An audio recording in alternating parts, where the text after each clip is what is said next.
Dissolution of firm, छोटा topic तो नहीं है ये, बाकियों के मुकाबले जल्दी नहीं होने वाला, बहुत सी चीज़ें नई नई आई हैं।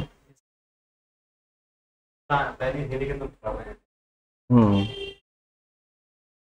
बाकी सब में क्या था कि पहले की पढ़ी पढ़ाई चीज़ें थी तो जल्दी जल्दी निपटा दिया। अब ये कुछ चीज़ें इसमें नई है, नया नया दिखने वाला है। सबसे पहले मीनिंग क्या है डिसोल्यूशन की?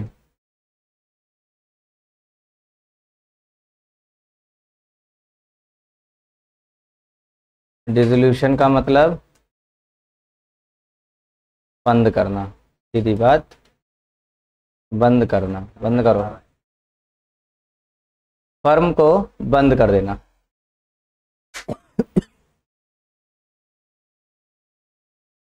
डिसोल्यूशन ऑफ फर्म जब होता है, फर्म जब बंद की जाती है तो क्या कारण हो सकते हैं वो एक अलग मुद्दा है?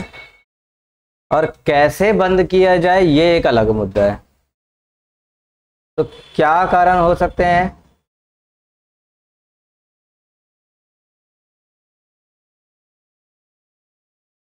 ये एक अलग बात, ये खुद पता लगाते रहना। कैसे करना है ये यहाँ डिस्कस कर लेते हैं।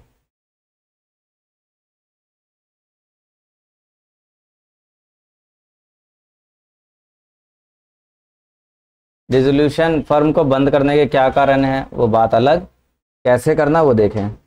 तो बंद करने का सीधा सीधा एक ही तरीका है, एक तरीका है सारे एसेट्स बेच डालो, all assets will be realized, है ना? सारे एसेट्स रियलाइज कर दिए जाएंगे और पे ऑफ ऑल लाइबिलिटीज, सारी लाइबिलिटीज पे ऑफ करेंगे। और कोई कुछ करना है?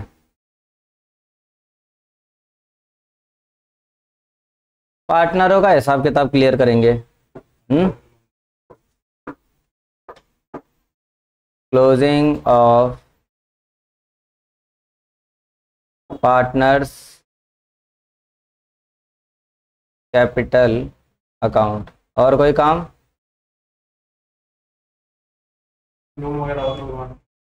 वो तो हो गया पे ऑफ ऑल लाइबिलिटीज। अगर हाँ कोई प्रॉफिट है तो बांट के ख़त्म कर दो, कोई लॉस है वो भी बांट लो। उसके बाद बैंक अकाउंट को क्लोज कर दो, closing of cash book, cash book को क्लोज कर दो। यही सारा तरीका है, ठीक है? शटर गिराओ, ताला लगाओ, चाबी मकान मालिक को दे दो, झोला उठाओ और वापस घर आ जाओ। सिंपल।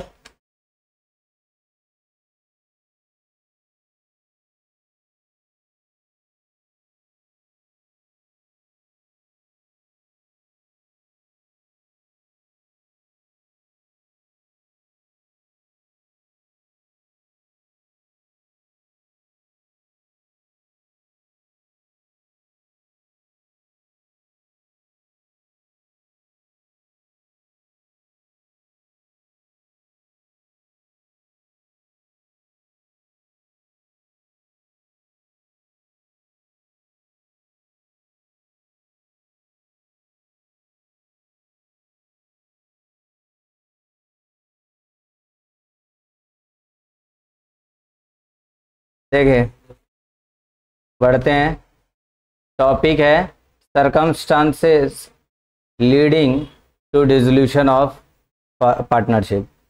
पार्टनरशिप का डिसोल्यूशन होगा, है ना? ऐसे क्या सरकमस्टांसेस हैं जिन वजह से फर्म का डिसोल्यूशन हो जाता है? तो पहली बात, expiry of the term, contract बना रखा था ना पहले, एक एग्रीमेंट बना हुआ था पार्टनरों के बीच कि इतनी तारीख तक मतलब इतने साल तक बनाएंगे, पार्टनरशिप करेंगे, वो टाइम आ चुका है तो अब बंद कर देंगे।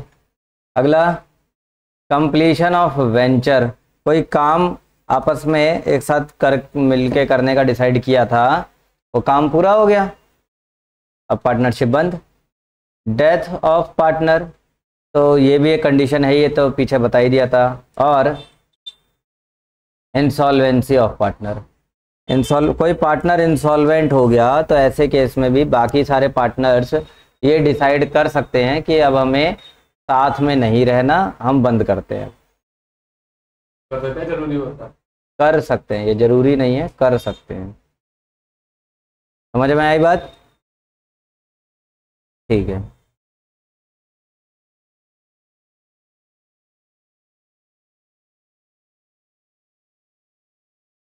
तो इसमें और आगे बढ़ते हैं।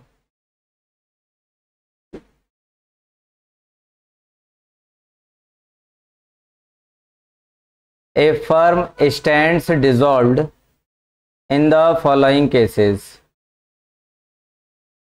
कुछ अपने केसेस है जहां डिसॉल्व माना जाएगा, जैसे the partners agree that the firm should be dissolve. ठीक है, ये बात तो हो गया, पार्टनर एग्री करें तो फर्म डिसॉल्व हो जाएगी। All partners except one become insolvent, एक को छोड़ के बाकी सारे इंसॉल्वेंट हो गए। द बिजनेस बिकम्स इलीगल, पहले लीगल था या फिर हो सकता है पहले कोई बात ही नहीं थी लीगल इलीगल की, लेकिन अब उसे इलीगल बोल दिया गया। हाँ,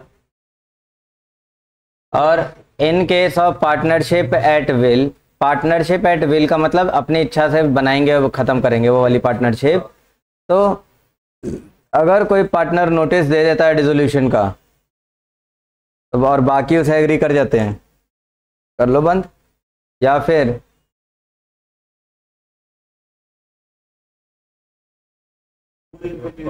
दादाजी का ऑर्डर आ गया तब तो फिर बंद करना ही पड़ेगा, हैं?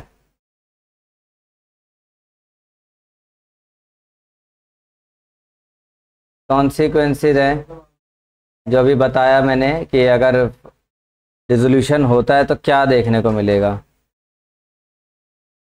सारे एक तरह से देखा जाए तो जितनी ट्रीटमेंट्स हैं सब यहाँ बता दी गई है एक लाइन से। ये याद रखना तुम्हें, ये मैंने जब पार्टनरशिप स्टार्ट हुई थी तभी बताया था, डिसोल्यूशन ऑफ पार्टनरशिप और डिसोल्यूशन ऑफ पार्टनरशिप फर्म के बीच में डिफरेंस।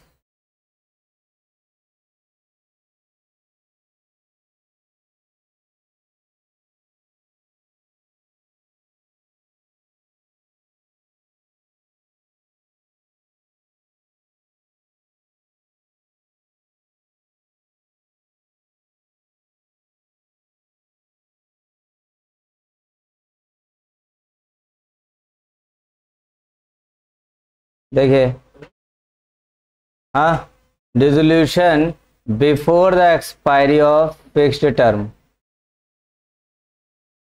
डिसोल्यूशन हो रहा है लेकिन एक फिक्स टर्म जो डिसाइड हुआ था उससे पहले ही अगर डिसोल्यूशन हो जाता है अब क्या रहेगा। पढ़ा पढ़ाया सा है इतना फिलहाल, इसमें तो ज़्यादा कुछ है नहीं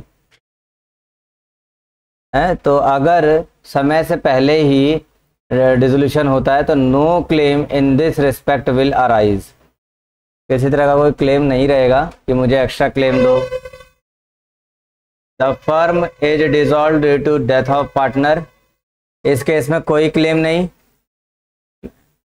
the dissolution is mainly due to partners own misconduct, partner के खुद के ही मिसकंडक्ट की वजह से अगर फर्म बंद हुई है तो कोई क्लेम की बात नहीं आएगी यहाँ।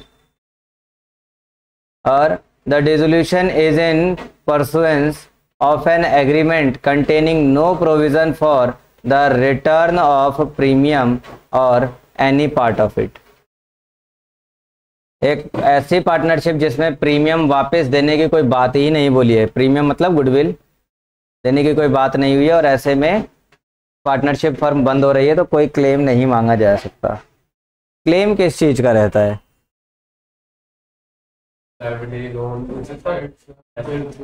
मेन बात कि गुडविल वगैरह का,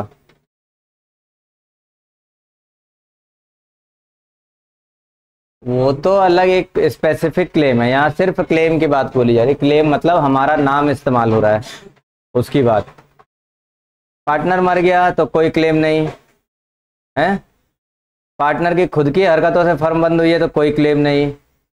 एग्रीमेंट में प्रीमियम की रिटर्निंग की कोई बात ही नहीं बोली है तो कोई क्लेम नहीं।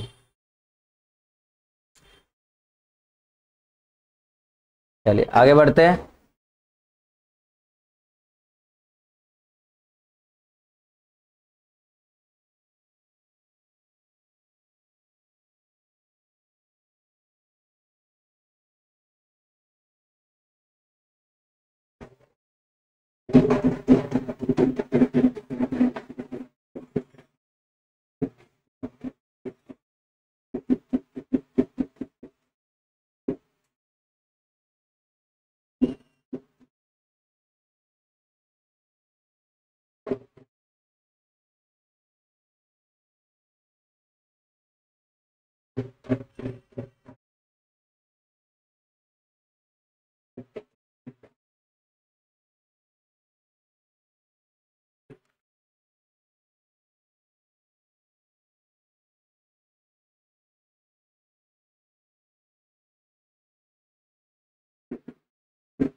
बोल सकते हैं आप हर बोल सकते हैं, बोल दिखा दे एक बार करके। मुझे बोलना है, इसमें तो बोलना है कि क्यों देख रहे हो। मैं बोल रहे नब्बे एक बार यही बोलना चाहता ना तेरे को। बोलना तेरे को बोलना चाहता है क्या मुझे।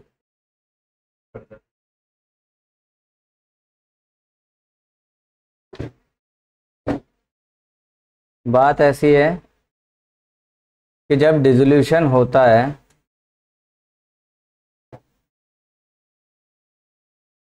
तो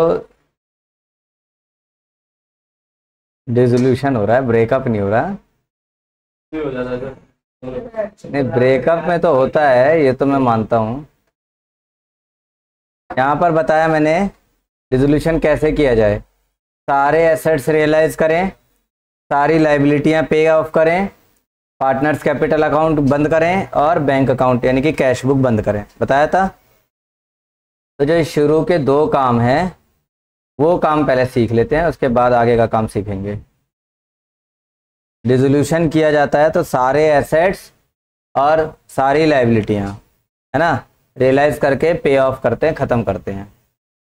उसके लिए स्टेप बाय स्टेप अगर चलेंगे तो पहला काम जो है वो है रियलाइजेशन अकाउंट बनाने का।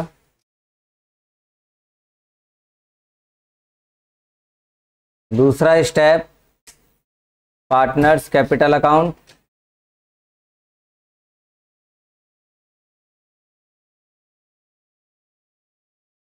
और तीसरा है जो कैश बुक क्लोज करने की बात आ रही थी, वो है बैंक अकाउंट या फिर कैश अकाउंट। ठीक है ना। तो इसमें मेन जो पहला काम है यही, सबसे ज़्यादा इम्पोर्टेंट यही है जिसको सीखना है, रियलाइजेशन अकाउंट। देखें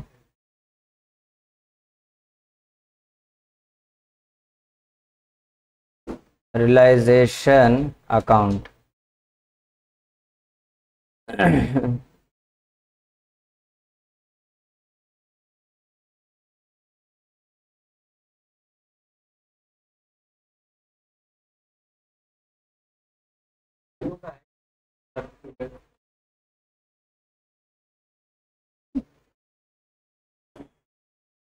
रियलाइजेशन अकाउंट बनाया जाएगा वैसे तो जर्नल एंट्री थोड़ा ज़्यादा इम्पोर्टेंट रहती है, लेकिन फिर भी सीखने के पर्पज से सीखेंगे। रियलाइजेशन अकाउंट बनाया जाता है बैलेंस शीट के बेसिस पर, ठीक है, बैलेंस शीट के बेसिस पर बनाया जाता है। तो हम क्या करेंगे, एक बैलेंस शीट सोच के चलते हैं। कैसे सोचेंगे, यहाँ तो जगह ही नहीं बची, हटाना पड़ेगा थोड़ा सा।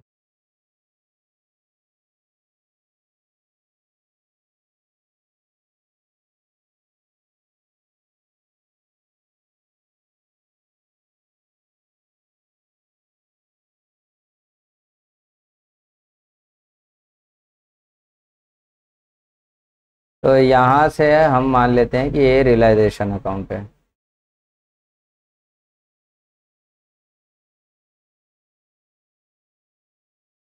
और इसके ऊपर यहाँ बैलेंस शीट, जो कि क्वेश्चन में दिया होगा, जनरली दिया ही होता है। तो इस बैलेंस शीट की अपनी कुछ खास बात रहेगी। खास बात सिर्फ इतनी है, इधर लायबिलिटीज लिखी होती हैं, इधर एसेट्स लिखे होते हैं।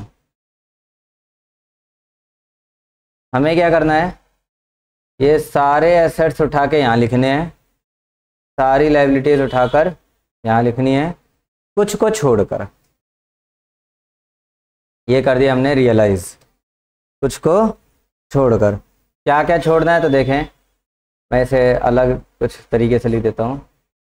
एसेट्स जो सारा उतारा जाएगा, सब उतारा जाएगा, लेकिन क्या नहीं उतारा जाएगा, तो उसमें आ जाएगा कैश या बैंक, ये नहीं आएगा। P&L अकाउंट नहीं आएगा, डेबिट बैलेंस होगा तो। पार्टनर्स कैपिटल या करंट अकाउंट नहीं आएगा, पार्टनर्स कैपिटल अकाउंट या करंट अकाउंट नहीं आएगा। और पार्टनर्स लोन अकाउंट भी नहीं आएगा, पार्टनर्स लोन अकाउंट ये नहीं आएगा। बात यहाँ तक क्लियर हुई?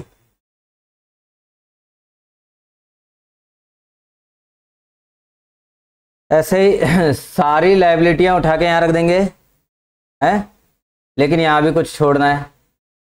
क्या क्या छोड़ना है, तो पहले आ जाएगा प्रॉफिट एंड लॉस अकाउंट नहीं आएगा, क्रेडिट बैलेंस वाला। और पार्टनर्स कैपिटल अकाउंट या करंट अकाउंट नहीं आएगा, पार्टनर्स लोन अकाउंट नहीं आएगा, पार्टनर्स लोन अकाउंट नहीं आएगा। और अगर कोई और रिजर्व हैं वो भी नहीं आएंगे। इन्हें छोड़कर बाकी सब लिख दोगे, ठीक है, लिखा जाए।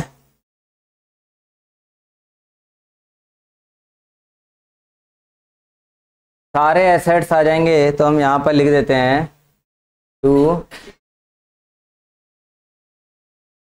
Sundry assets.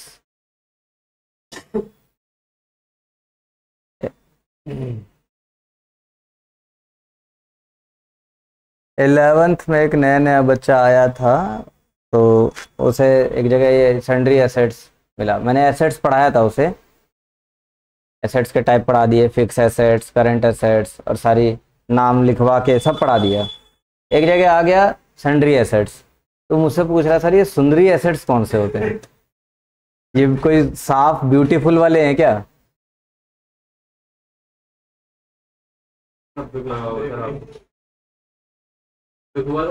हंसी आई थी। अब ठीक है, वो नादान है, क्या करा जाए उसे।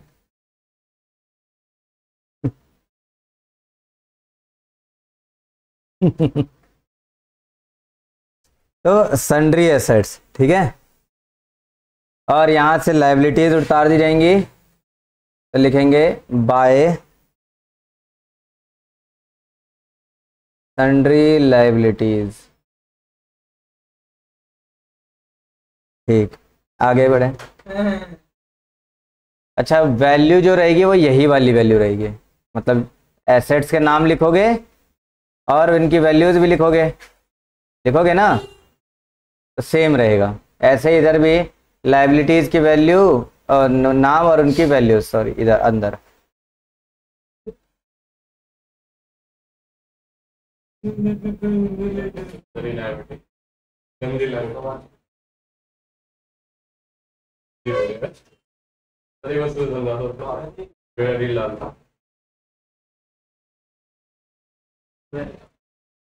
सारे एसेट्स उतर गए नीचे, सन्ड्री एसेट्स हो गया, सारी लाइबिलिटियां उतर गई, सन्ड्री लाइबिलिटीज हो गया। अब इन एसेट्स को, ये जो उतार के आए हैं, इन एसेट्स को रियलाइज किया जाएगा। रियलाइज करने का मतलब है मार्केट में बेचा जाएगा। तो बात ऐसी है कि कई बार तो मार्केट में बिक जाते हैं एसेट्स, और कई बार पार्टनर खुद ही ले लेता है इन्हें।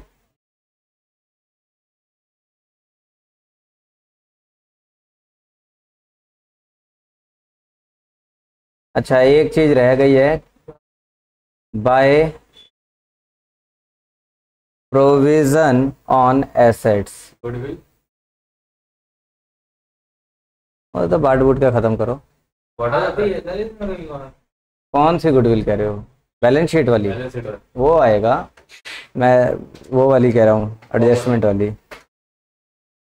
प्रोविजन ऑन एसेट्स है, किसी एसेट्स का प्रोविजन बना रखा होगा, वो खत्म कर दिया जाएगा। देखो यहाँ पर ये सारी चीजें आएंगी एसेट्स के रूप में। अब इन्हीं में कुछ तो मार्केट में बेच दिया जाएगा, कुछ पार्टनर ले चला जाएगा। कभी कभी ऐसा भी हो जाता है कि ना तो मार्केट में लेके गए, ना ही पार्टनर लेके गया, प्रोविजन बना रखा था उस एसेट्स का, तो उसे खत्म करते हैं। प्रोविजन का मतलब है कि फ्यूचर में हम खरीदेंगे, उसकी प्लानिंग पहले से चल रही थी। हैं? तो उसके लिए प्रोविजन पहले से बना के रखा था। रिजर्व नहीं, प्रोविजन। एक रिजर्व तो होता है इकट्ठा कर रहे हैं पहले से, और प्रोविजन का मतलब होता है इकट्ठा नहीं कर रहे हैं, हम एक एक्सपेंस पहले से शो करके चल रहे हैं। हाँ, फ्यूचर में ये होगा। तो प्रोविजन ऑन एसेट्स बना रखा था, अब वो एसेट्स तो आएगा नहीं हमारे पास, इसलिए उस प्रोविजन को खत्म कर दिया क्रेडिट साइड में लिखकर। ठीक है, तो इन्हीं को हम इधर लिखना शुरू कर रहे हैं। फिर कोई मान लो मार्केट में बिक गया है, तो बाय बैंक अकाउंट, तो जो भी एसेट्स जितने का बिका है उस वैल्यू पे लेंगे। जो एसेट्स है जितने का बिक गया वो वैल्यू यहाँ रख दी जाएगी।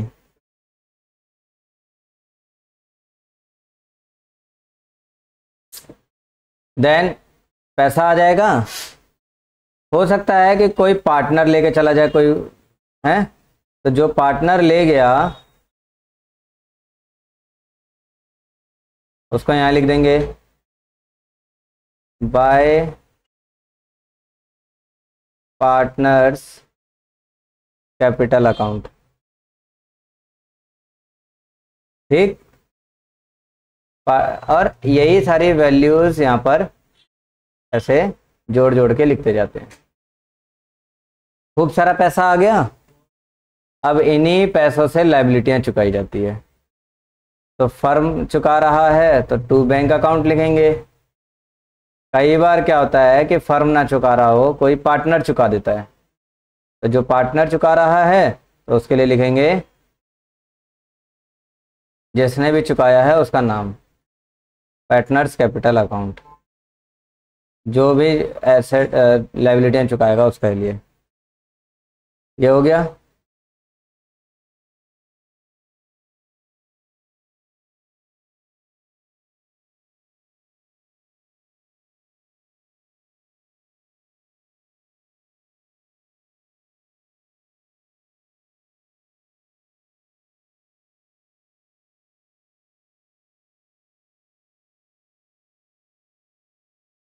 पार्टनरों ने पैसा चुका दिया तो आ जाएगा।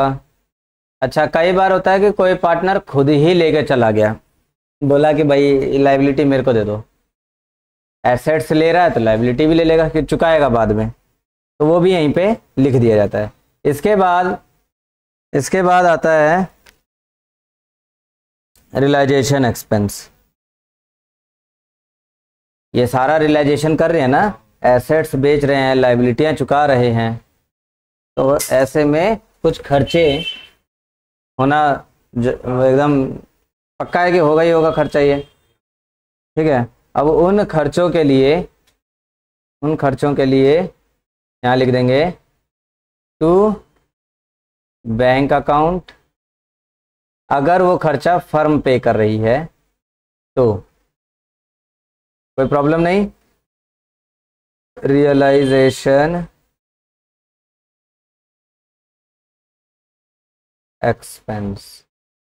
अच्छा, अगर वो खर्चा फर्म नहीं पे करके पार्टनर पे कर देता है ना, तो ये दो तरह का केस हो गया। तो पार्टनर पे कर रहा है तो यहाँ पार्टनर्स कैपिटल अकाउंट लिख दिया जाएगा,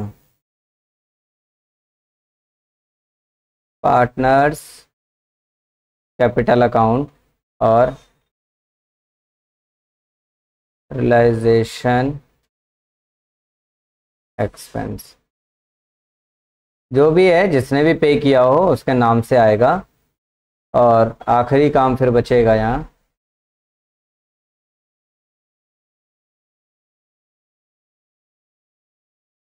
आखिरी काम बचने वाला है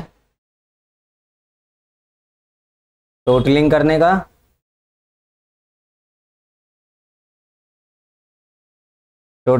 का। और बैलेंस निकालने का। तो इधर भी डेबिट में भी बैलेंस आ सकता है, क्रेडिट में भी बैलेंस आ सकता है। अगर डेबिट में बैलेंस आया तो लिखेंगे टू पार्टनर्स कैपिटल अकाउंट। जितने पार्टनर होंगे ए बी सी सबको बांट दिया जाएगा इनके ओल्ड रेशियो में, ठीक है। बट गया ये, असल में ये है प्रॉफिट ऑन रियलाइजेशन।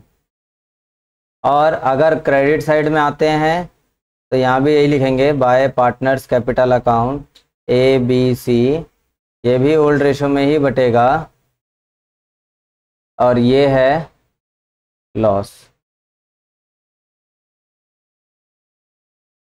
ठीक है। इतना काम कर लेने के बाद कुछ हद तक डिसोल्यूशन निपट जाता है। बस डिसोल्यूशन में यही थोड़ा सा क्रॉसिंग देखनी थी, कैसे क्या चल रहा है।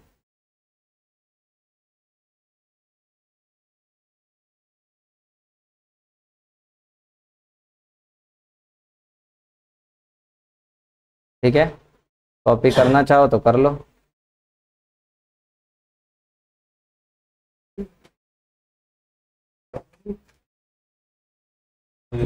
आगे बढ़ जाऊं?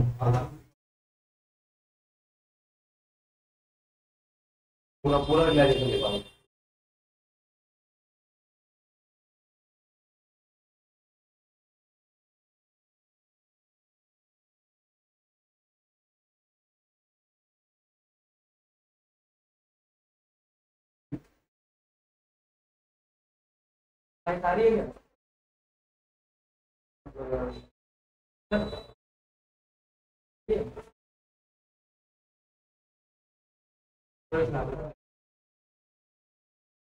देख चला लो, देख लो, लाइट आ रही है तो चला लो। लाइट आ रही है क्या? तो मुझे क्या पता, मुझे दिख थोड़ी रहा यहाँ से।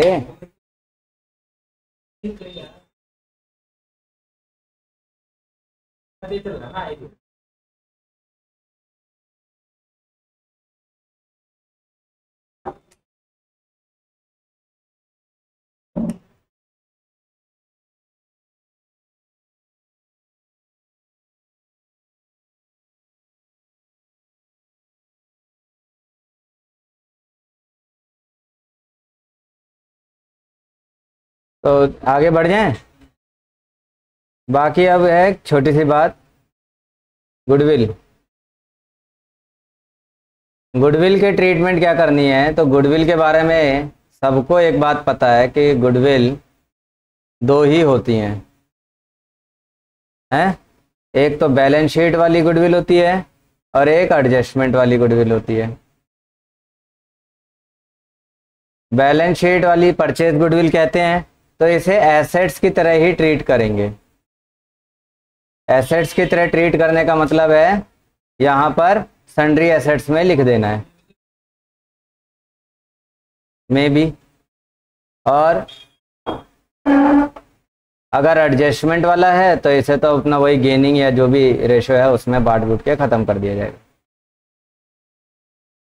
Treatment of goodwill, if goodwill appear in the balance sheet है ये वाला, it is considered as purchase goodwill and is treated like an other asset and is transfer to realization account.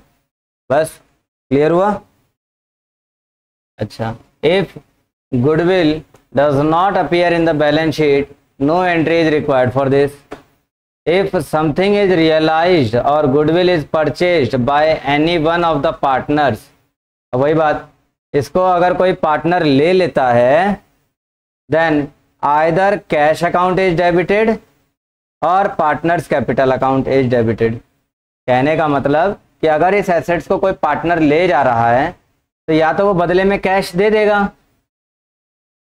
या तो उधार कर लेगा। तो अगर कैश दे दिया तो कैश अकाउंट डेबिट हो जाएगा, और अगर उधार हो गया तो जिस पार्टनर ने लिया उसका अकाउंट डेबिट हो जाएगा। पानी नहीं है इसमें सर, पानी नहीं है इसमें, बंद करवा दो।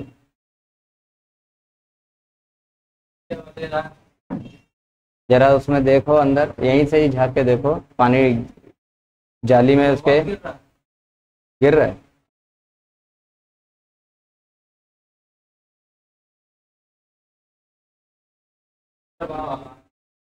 ठीक है, बात हुई, ये बात समझ में आ गई? ठीक है, बाकी एडजस्टमेंट वाला है तब तो इसमें कोई दिक्कत ही नहीं है। एडजस्टमेंट वाला सीधे कैसा जाएगा, गेनिंग रेशो में बांट दिया जाएगा। Gaining partner debit to sacrificing partner. अब तो सेक्रीफाइस ही नहीं है, अब सेक्रीफाइस ही कर रहे हैं। सेक्रीफाइस क्या, ख़त्म ही कर रहे हैं। तो मेरे वैसे तो कोई गुडविल बनी ही नहीं होगी, गुडविल बची ही नहीं ना, क्योंकि बंद कर रहे हैं। तो अब किसको बेचना है कि गुडविल पर रखेंगे? किसी को बेचना ही नहीं है। लिख देना।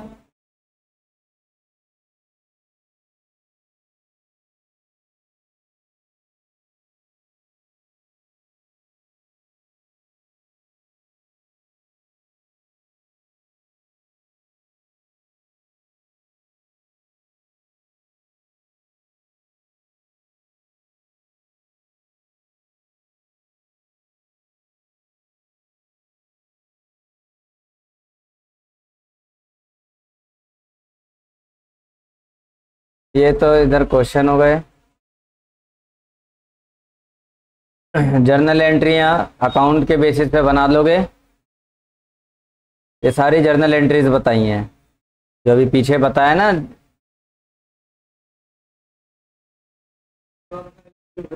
अभी तो काफ़ी दूर है एलएलपी।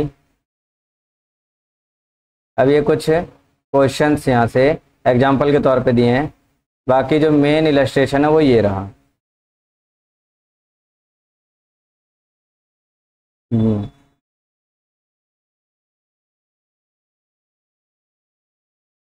तो इलस्ट्रेशन कुछ ऐसा है कि XYZ पार्टनर हैं और शेयर इनका है 432। Following is the balance sheet of the firm on 31 मार्च 2022। तो ठीक है, XYZ तीनों का अपना हो गया हिसाब। अच्छा, जनरल रिजर्व दिया है 90,000 का, तो इसको हमें कुछ थोड़ा ध्यान रखना पड़ेगा। सन्ड्री क्रेडिटर्स 3,20,000 है। फिक्स्ड एसेट्स 5 लाख, स्टॉक है 3 लाख, डेटर 5 लाख और कैश इन हैंड 10,000। क्या इस बात में कोई किसी को आशंका? Partners of the firm decided to dissolve the firm on the above said date. कौन सी डेट? 31 मार्च 2022 को फर्म डिसॉल्व हो रही है। फिक्स्ड एसेट्स रियलाइज हो गए 5,20,000 के फिक्स्ड एसेट्स ही रहे, इनको बेच के 5,20,000 आ रहा है। और बुक डेट्स बुक डेट्स को बेचकर 4,40,000 आ रहा है। ये बुक डेट्स का मतलब तुम बताओगे। बुक डेट्स जो उधार है बुक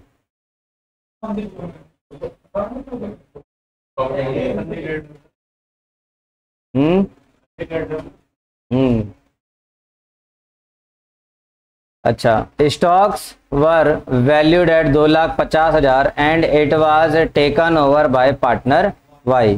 चलो अच्छी बात है। स्टॉक है 3 लाख के, 2.5 लाख में रियलाइज हो रहे हैं और वाई लेके चला गया, मतलब इसके पैसे तो नहीं आए लेकिन वाई के अकाउंट में पहुंच गया।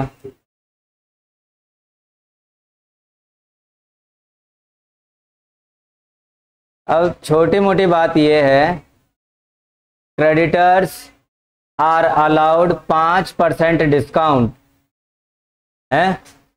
क्रेडिटर्स ने हमें 5% का डिस्काउंट दिया and the expenses on realisation is 6,000 रुपये। तो अच्छी बात है, सारी एडजस्टमेंट मिल गई।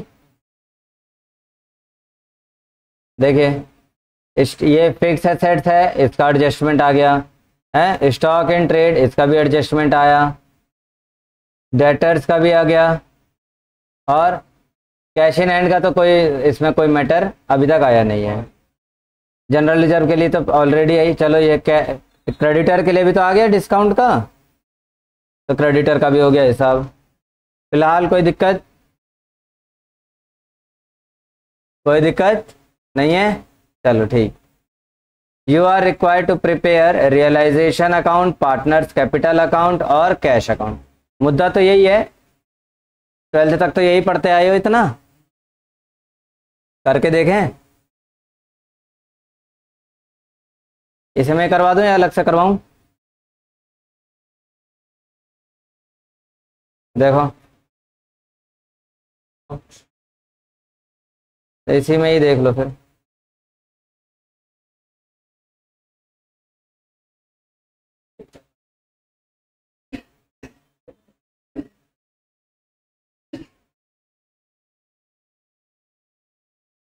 सारे एसेट्स रियलाइज कर दिए, फिक्स एसेट्स, स्टॉक, डेटर, है ना, सारी चीजें आ गई।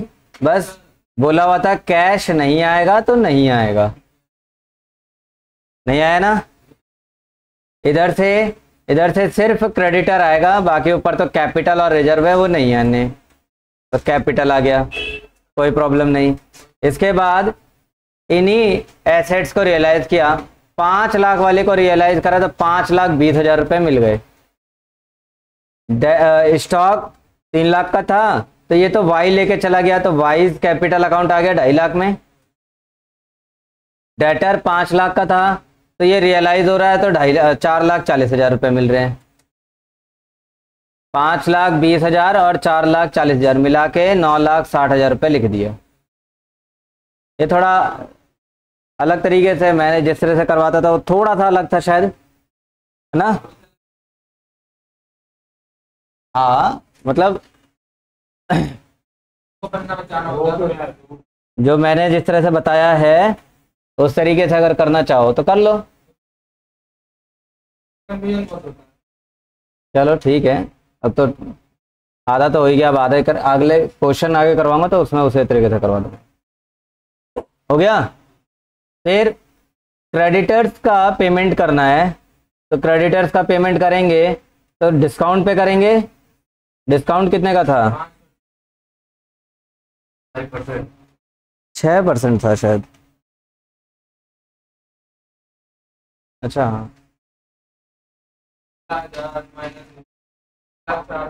हाँ 5%। तो क्रेडिटर्स की पेमेंट कर दी to cash account 5%, 3,04,000। Realisation expense pay कर दिया 6,000। फाइनली बैलेंस निकाला जाएगा। बैलेंस निकाला तो क्रेडिट साइड में बैलेंस आ रहा है, तो जो भी आ रहा है वो 4,3,2 में बांट दिया गया।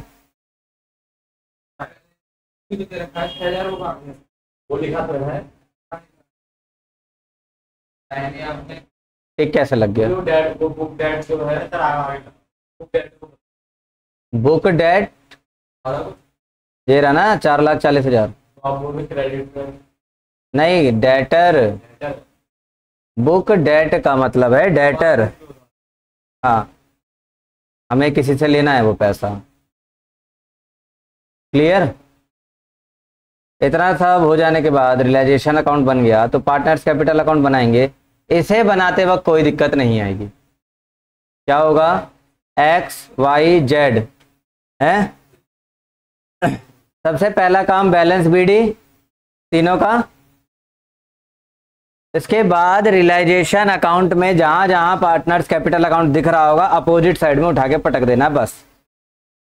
जैसे क्रेडिट में वाई दिख रहा है तो ये डेबिट में आ जाएगा, और डेबिट में आएगा और वाई के कॉलम में आएगा। मैं एक्स के पास तक पहुंचा बैठा, वाई ये इसमें है ना, ये रहा टू रियलाइजेशन अकाउंट। भाई जिस अकाउंट से आ रहा है उसी का एड्रेस डालेंगे, 2.5 लाख रुपए। इसके बाद यहाँ भी देखेंगे अगर कोई ऐसा कुछ है, नहीं है ना, ठीक है।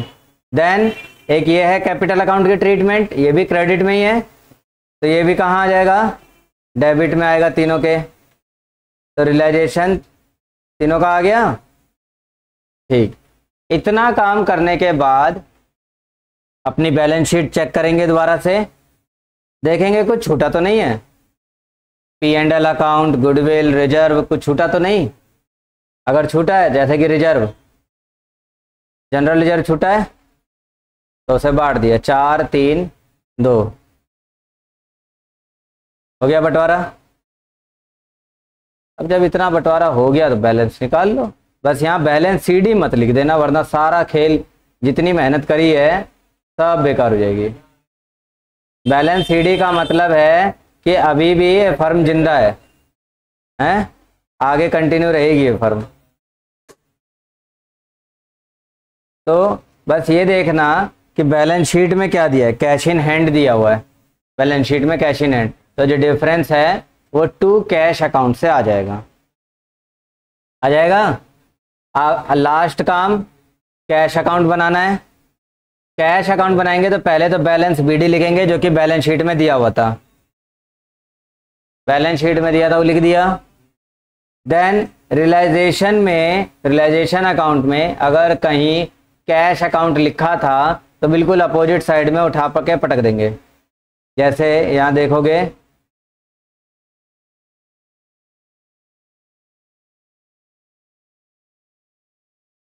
ये एक्सपेंस दिख रहा है ना कैश में, डेबिट साइड में, तो ये दोनों ही अमाउंट उठा के कहाँ आ जाएगा? क्रेडिट में आ जाएगा। देखो 6,000 और 3 लाख 4,000 आ गए। इधर आएंगे, क्रेडिट में 9,60,000 है, तो ये उठा के डेबिट में आ जाएगा 9,60,000। फिर कैपिटल अकाउंट में देखेंगे, कैपिटल अकाउंट में भी इसी तरह से ध्यान देना है।